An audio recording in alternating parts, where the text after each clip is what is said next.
బొంగోల్ Jewett memorial Baptist church కమిటీకి ఈ నెల 22వ తేదీ జరగనున్న ఎన్నికలను బహిష్కరిస్తున్నట్లు స్టాండింగ్ కమిటీ స్పష్టం చేసింది. చర్చి ఆవరణలో ఏర్పాటు చేసిన మీడియా సమావేశంలో ఇందుకు సంబంధించిన వివరాలను స్టాండింగ్ కమిటీ కార్యదర్శి యాదాల రాజశేఖర్, కోశాధికారి జగజ్జీవన్ రావు వివరించారు. 1960వ సంవత్సరం నుండి బైలా ప్రకారం ఒక క్రమంలో స్టాండింగ్ కమిటీ సభ్యులను ఎన్నుకుంటూ వస్తున్నారని, అయితే ఎన్నికల అధికారిగా వ్యవహరిస్తున్న జిల్లా రిజిస్ట్రార్ అందుకు విరుద్ధంగా ఎన్నిక ప్రక్రియ చేపట్టడాన్ని వారు తీవ్రంగా ఆక్షేపించారు. చర్చి స్టాండింగ్ కమిటీలో 13 మంది సభ్యులు ఉంటారని, ఎప్పుడూ ఒకేసారి 13 మంది సభ్యులు ఎన్నిక జరగలేదన్నారు. కోర్టు ఉత్తర్వులకు వ్యతిరేకంగా వ్యవహరిస్తున్న జిల్లా రిజిస్ట్రార్ చర్యలను నిరసిస్తూ ఈ నెల 22వ తేదీ జరిగే ఎన్నికలను బహిష్కరిస్తున్నట్లు తెలిపారు. ఈ సమయంలో ఏమైనా శాంతి భద్రతల సమస్యలు తలెత్తితే జిల్లా రిజిస్ట్రార్ బాధ్యత వహించాల్సి ఉంటుందని స్పష్టం చేశారు.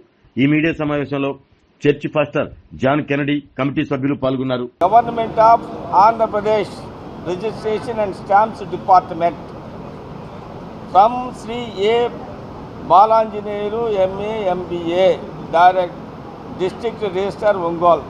ఈయన జిల్లా రిజిస్ట్రార్ గారు.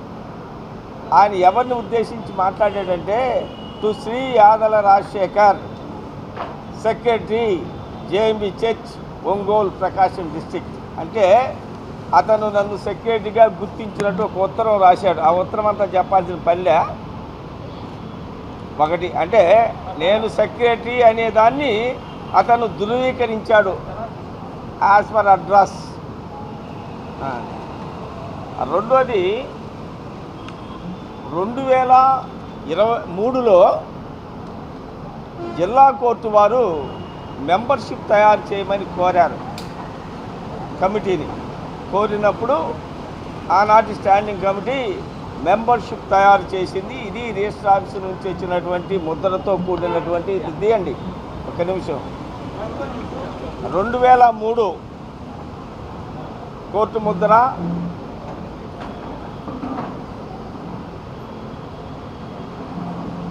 మెంబర్షిప్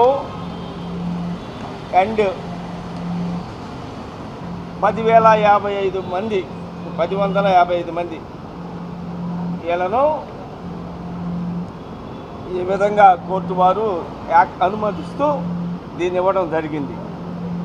మూడోది ఏంటంటే, ఒక అతను ఒక పిటిషన్ వేశాడు, పల్లం సోమరాజు గారని. ఆయన పేరు గుర్తుపెట్టుకోండి. ఆయన పిటిషన్ ఏమిటంటే, ఆయన పిటిషన్ మెంబర్షిప్ లేకుండా వీళ్ళు ఎన్నికలు జరుపుతున్నారు. ఎందుకంటే ఈ పిటిషన్ అది మెంబర్షిప్ అనేది ఈ సంఘానికి లేకుండా వాళ్ళు ఎన్నికలు జరుపుతున్నారు, ఇది చట్ట వ్యతిరేకం కనుక మెంబర్షిప్ తయారు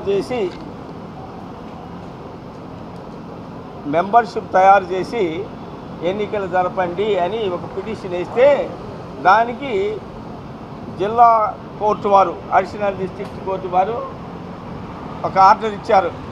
అయ్యా, మీరు మెంబర్షిప్ తయారు చేసి ఎన్నికలు జరుపుకోండి అని. ఎందుకంటే యాజ్ ఏ సెక్రటరీగా నేను 2 పోస్టుకు నోటిఫై చేశాను, పైగా మేనేజ్మెంట్ ఎగ్జిక్యూటివ్ బాడీతో కలిపి. దాని మీద ఆయన సవాల్ చేస్తే ఆ సవాల్ని డిస్ట్రిక్ట్ కోర్టు స్వీకరించి మీరు ఎన్నికలు ఆపి మన మెంబర్షిప్ను తయారు చేసుకొని ఎన్నికలు జరపండి అని ఒక ఆర్డర్ని ఐఏని పాస్ చేయడం జరిగింది జిల్లా కోర్టు. ఇది వచ్చి జిల్లా కోర్టు నుంచి మేము ఖాళీలైన స్థానాన్ని ఖచ్చితంగా మా టర్మ్ అయిపోయింది, ఎన్నికలు కావాలి, మాకు ఎన్నికలు చేసుకుంటామంటూ సవాల్ చేస్తూ హైకోర్టులో ఒక పిటిషన్ వేయడం జరిగింది. As per secretary JMB church Ongole అనే పదంతో ఆడ పిటిషన్ ఒకటి వేసాం, అప్పీల్ పిటిషన్. ఈ అప్పీల్ పిటిషన్లో strictly as for the terms of the bylaw of the society by following due proceedings are completed under bylaw and after notify the eligible qualified voter list. నువ్వు బైలాని అనుసరిస్తూ ఎవరైతే అర్హత కలిగి ఉన్నారో ఆ అర్హత కలిగిన వాళ్ళకి ఓటర్ లిస్ట్ ఫైనలైజ్ చేసి ఆ తర్వాత కార్యక్రమాలు చేపట్టాలని ఈ హైకోర్టు వారు ఈ ఉత్తర్వులు ఇచ్చారు. దాని ప్రకారము ఆయన ఒక ఛాలెంజ్ చేసుకుంటూ వచ్చాడు. అది ఆయన సొంత ఛాలెంజ్. మహిళ అనే పదాన్ని ఆయన చూడాలి ఇప్పటికీ స్టిల్. ఇది రిజిస్టర్ ఆఫీస్ నుంచి వచ్చిన బైలా, గుర్తుపెట్టుకోండి. ఈ బైలాలో జేఎంబీ చర్చికి సంబంధించి రిజిస్టర్ చేయబడిన నాటి నుండి నేటి వరకు జరుగుతున్నటువంటి బైలా ఇది. ఈ బైలాలో ఎన్నికలు, నిబంధనలు, నియమావళి ఇవంతా కూడా ఇందులో పొందుపరిచి ఉన్నాయి. ఈ బైలాలో ఎన్నికల విధానాన్ని కూడా చాలా స్పష్టంగా చెప్పారు. స్టాండింగ్ కమిటీ నిర్మాణం చూడండి, ఒకసారి తీసుకోండి. స్టాండింగ్ కమిటీ మీరు దయచేసి యాజ్ ఇట్ ఈజ్గా ఉన్నది ఉన్నట్టే ప్రకటన చేయండి. అతని మీద నేను క్రిమినల్గా కూడా ప్రొసీడ్ అవుతాను. ఎందుకంటే అతను కోర్టు ఏమైతే ఉత్తర్వులు ఇచ్చిందో దాన్ని ధిక్కరించి ఇష్టానుసారంగా నడపడానికి ప్రయత్నిస్తున్నాడు కనుక మేము అతన్ని వదిలిపెట్టాం. అతని మీద ఒక పిటిషన్ వేస్తాను నేను, తప్పనిసరిగా ప్రాసిక్యూట్ చేయమని. ఆల్రెడీ అతను ఇప్పుడు ఒక ఇంక్రిమెంట్ కట్ అయి క్యుములేటెడ్ ఇంక్రిమెంట్ ఏసీబీ ద్వారా చిక్కున్నాడు. ఇంకా కోర్టు రన్ అవుతూనే ఉంది. ఇదే ప్రాసెస్లో ఇక్కడ కూడా నడుస్తున్నాడు. చూడండి, ఎన్నికల నిర్మాణం 5 పాలెలు ఉన్నాయి ఒంగోలు టౌన్ చర్చికి సంబంధించి. కబాడిపాలెం 3, తూర్పు క్రిస్టియన్ పాలెం 2, క్లౌపేట 1, మామిడిపాలెం నుంచి 1, అరవదండుపాలెం 1. ఇవన్నీ కలిసి 8 పాలెలు. 5 పాలెలు 8 సీట్లు. ఈ 8 ఆయా పాలెలకు రిజర్వ్ చేయబడ్డాయి. That is called reservation. వారికి మాత్రమే అది చెల్లు. వారికి మాత్రమే, ఆ పాలెలకు సంబంధించిన వ్యక్తులకు మాత్రమే చెల్లు. అవి ఆ పాలెలకు ఇవ్వబడిన రిజర్వేషన్. మిగిలినటువంటి 5 అట్లాంటి సభ్యులు, ఈ సభ్యులు ఎన్నిక విధానం కూడా చూపిస్తాను మీకు. దీని మీద హైకోర్టుకి నేను పిటిషనర్ని. ఇది బాగా స్పష్టంగా గుర్తుపెట్టుకోండి. నేను హైకోర్టుకి పిటిషనర్ని. జిల్లా కోర్టుకి కొల్లం సోమరాజు పిటిషనర్. ఈ కొల్లం సోమరాజు ఇక్కడ వేసిన ఇంజక్షన్ అయ్యేని తీసుకొచ్చిన తర్వాత దాన్ని హైకోర్టులో సవాల్ చేసాము. అతను ఇక్కడేమో పిటిషనరు, హైకోర్టులో రెస్పాండెంట్. హైకోర్టులో నేను పిటిషనర్, అతను రెస్పాండెంట్. కనుక అతను కూడా నిన్న ఒక కేసు వేసాడు హైకోర్టులో. రేపు వస్తుంది అది కూడా బెంచ్ మీద. ఇది కూడా చూడండి, ఇది కూడా తీసుకోండి ఆ అంశాన్ని ఒకసారి తీసుకోండి. అతను కూడా ఈ జిల్లా రిజిస్టర్ చేస్తున్న విధానం మంచిది కాదు, తప్పుడు విధానంలో పోతున్నాడు, బైలాకి వ్యతిరేకమిదని అతను కూడా ఇచ్చాడు. హైకోర్టులో రెస్పాండెంటు, ఒంగోలులో పిటిషనర్. అతను కూడా ఈజ్ ఆల్సో అగ్రీడ్. మా పాయింట్ని అతను ఒప్పుకున్నాడు తప్పే అని. కనుక దీనిని అతనికి మంచి మనసు లేదు అతనికి. ఎందుకంటే అతను ట్రాప్లో ఉన్నవాడు కనుక ఏదో ఒక రకంగా చేసి వెళ్ళిపోదామని తలంపుతో ఉన్నాడే తప్ప ఇది చరిత్ర కలిగిన సంఘం. ఈ సంఘాన్ని గలిబిలి చేయాలంటే దేవుడు ఊరుకోడు. మనుషులు ఊరుకోవచ్చు కానీ దేవుడు మాత్రం ఒప్పుకోడు. కనుక ఇది మీరు స్పష్టంగా జిల్లా రిజిస్టర్ వారి దగ్గరికి చేరటానికి మీరే మాకు వారధులు. ఖచ్చితంగా చేర్చాల. ఎందుకంటే బైలాన్ని చూశారు మీరు, ఆర్డర్లన్నీ చూశారు. ఇది నా సొంతం కాదు, కోర్టు ముద్రలు, తర్వాత జిల్లా రిజిస్టర్ స్టాంపులు.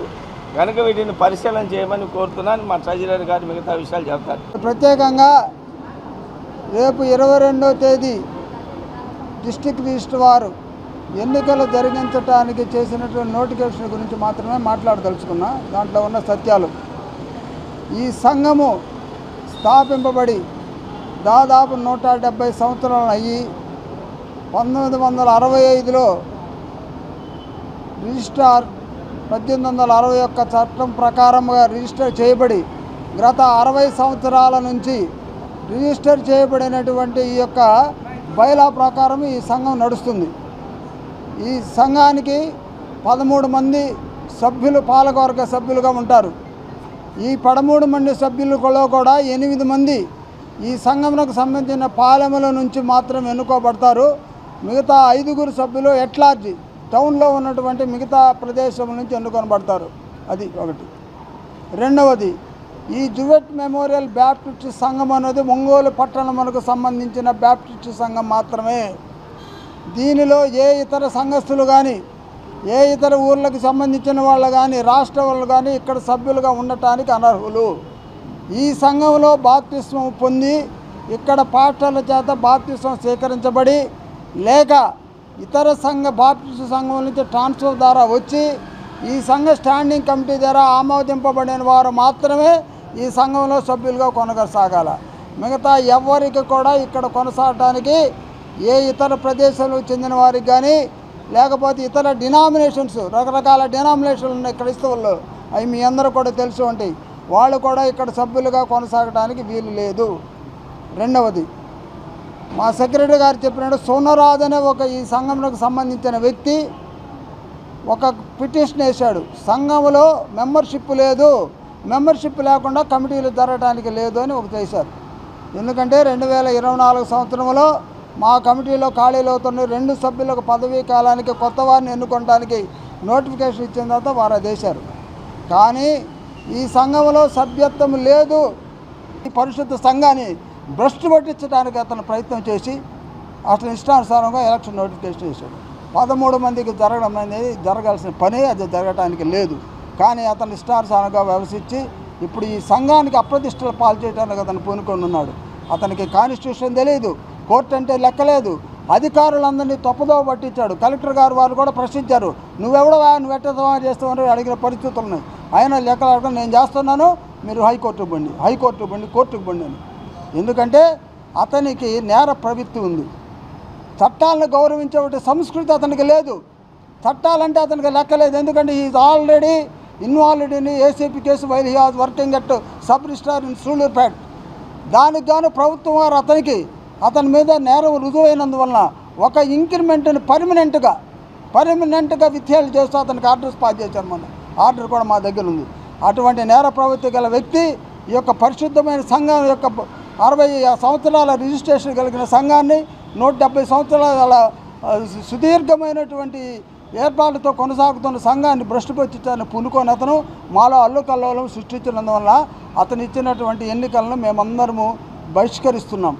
అంతేకాకుండా అతని మీద గౌరవ ఉన్నత స్థానంలోని రిజిస్ట్రార్ గారి ద్వారా న్యాయాధిపతులందరూ కూడా ఇతని మీద మేము ఒక కన్సాలిడేటెడ్ ఇతను చేసిన తప్పుడు విషయాల గురించి రిపోర్ట్ కూడా రేపే పంపబోతున్నాము. దాని విషయమే ప్రభుత్వం చర్య తెచ్చుకుంది. ఆ అవసరమైతే అతను ఆ పదవులు ఇచ్చి తొలగించే వరకు కూడా ఈ సంఘం నిద్రపోతుందని కూడా మీకు తెలియజేస్తూ, అతను తప్పకుండా ఈ యొక్క చట్టాన్ని గౌరవించాలా, కోర్టు ఆర్డర్ని గౌరవ, కోర్టు ధిక్కార నేరం కూడా అతని మీద మోపడు. ఎందుకంటే అతను రిజిస్ట్రార్ హైకోర్టు ఇచ్చిన ఉత్తర్వులను కూడా లెక్క చేయకుండా ఈ కార్యక్రమాలన్నీ జరిగిస్తున్నాడు. అతను చాలా విధముల కొంతమంది అనర్హులైన వ్యక్తుల ద్వారా, ఈ సంఘం నుండి బహిష్కరించబడిన వ్యక్తుల ద్వారా వాళ్ళకు లోబడి, వాళ్ళ ప్రలోభాలకు లొంగి కార్యాలు జరిగిస్తున్నారు అనేది స్పష్టమైన ఆధారాలు మా దగ్గర ఉన్నాయి. కాబట్టి ఆ విధమైనటువంటి రిజిస్టార్ చేస్తున్నటువంటి అక్రమ చర్యలను మేము పూర్తిగా ఖండిస్తూ రేపు 22 జరగబోయే ఎన్నికలలో మేము పాల్గొనకుండా బహిష్కరిస్తున్నామని కూడా తెలియజేస్తూ, అతని మీద చట్టపరమైన చర్యలకై హైకోర్టు వారికి కూడా నివేదించగలమని మీ ముఖంగా మేము తెలియజేస్తున్నాను. దయచేసి మా మిత్రులంతా ఈ వాస్తవాల్ని అతను కూడా తెలియపరిచి, ఇంకొకటి నెక్స్ట్ జరగబోయే ఎలాంటి చర్యలకైనా కూడా తప్పక రిజిస్ట్రార్ బాధ్యత వహించవలసి ఉంటుందని కూడా మీకు సభాముఖంగా నేను మీ పత్రికాముఖంగా తెలియజేస్తున్నాను. మీరు వీటిని సరిగా వాళ్ళ దృష్టికి తీసుకెళ్లవలసిందిగా కోరుతూ మీ అందరికీ నమస్కారంతో ముగిస్తున్నాను. ఆరోగ్యమే మహాభాగ్యం అంటారు, కానీ ఆరోగ్యాన్ని నమ్మకంగా కాపాడే స్థానం ఎక్కడ? ఇది ఒంగోలులో మీకు దగ్గరగా మన Venkataramana nursing home private limited. Caring your life 54 ఏళ్ల విశ్వాసంతో ఇది ఒక హాస్పిటల్ కాదు, ఇది ఒక విశ్వాసం. 3 తరాలుగా వేలాది కుటుంబాలను ఆరోగ్యంగా నిలిపిన ఆదరణ. మా నిపుణుల వైద్య బృందం మా దగ్గర అనుభవం కలిగిన బృందంలో అందించే సేవలు neuro surgery, general medicine, diabetes, pulmonologist, general surgery, ophthalmology, urology, orthopaedic, ENT, paediatrics, dental surgery, anaesthesiology, gynaecology, cardiology, emergency మరియు క్రిటికల్ కేర్. ఒంగోలులో ఆరోగ్యానికి ఒక కొత్త శకం ప్రారంభమవుతుంది. వెంకటరమణ ఐ హాస్పిటల్ ప్రారంభించబడింది. కంటి ఆరోగ్యానికి ప్రత్యేక పరిష్కారంగా ప్రభుత్వ ఉద్యోగులు, రిటైర్డ్ ఉద్యోగులు మరియు వారి కుటుంబ సభ్యుల కోసం ఈహెచ్ఎస్ ద్వారా వైద్యం, క్యాష్లెస్ సేవలు, మెడియాసిస్, స్టార్, జీహెచ్పీఎల్, ఆదిత్య బిర్లా, బజాజ్ అలియన్స్ మరియు ఇతర ప్రముఖ హెల్త్ స్కీమ్లు అందుబాటులో ఉన్నాయి. ఆరోగ్యశ్రీ, డాక్టర్ ఎన్టీఆర్ వైద్య సేవా నిధి అందుబాటులో ఉన్నాయి. చిరునామా ఆర్టీసీ బస్టాండ్ ఎదురుగా, Kurnool road, Ongole. Phone number 08592282623, cell number 9100679099, eye hospital number 9866484770, website www.venkatramannursing.com, Facebook www.facebook.com/vkrnh. Venkataramana nursing home, 3 తరాల విశ్వాసం, నూతనతతో కూడిన సేవ. మేము కేవలం చికిత్స చేయము, మేము శ్రద్ధ వహిస్తాం, పరిరక్షిస్తాం. సేవ చేయడం మాకు ధ్యేయం.